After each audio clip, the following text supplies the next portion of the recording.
तोहर चढ़ल जवानी छौरी छोड़े छोगे पानी हेगे चढ़ल जवानी छौरी छोड़े छोगे पानी जना कोसी बहाई छौगे तोहर चढ़ल जवानी छौरी छोड़े छोगे पानी जना कोसी बहाई छौगे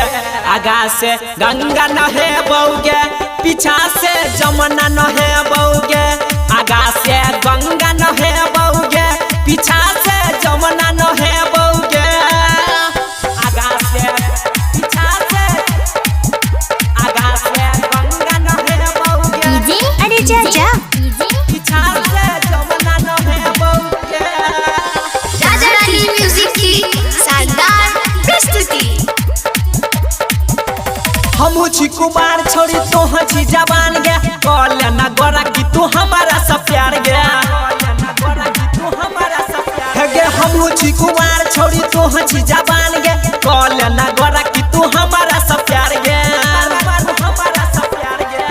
बढ़ल प्यार के तूफानी आए करबो मना मानी बढ़ल प्यार के तूफानी आए करबो मना मानी सुतल सपना जगाई देबोगे बढ़ल प्यार के तूफानी आए करबो मना मानी सुतल सपना जगाई देबोगे आगा से गंगा नहे बौगे पीछा से जमुना नहे बौगे आगा से गंगा नहे बौगे पीछा से जमुना नहे बौगे आगा से पीछा से आगा से गंगा नहे बौगे जी अरे चाचा पीछा से जमुना नहे बौगे राजा रानी म्यूजिक की शानदार प्रस्तुति। रस रसदार जबन लागे अंगूर गया तोहर जवानी लागो गन्ना के गुड़ गया हेगे रस रसदार जबन लागे अंगूर गया तोहर जवानी लागो गन्ना के गुड़ गया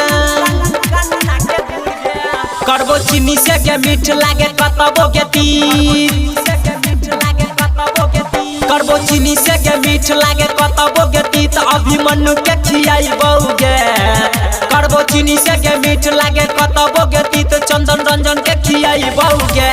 आगा से गंगा नहे बौगे पीछा से जमुना नहे बौगे आगा से गंगा नहे बौगे पीछा से जमुना नहे बौगे नहाले लगे मिक्स बाय अभिमन्यु यादव।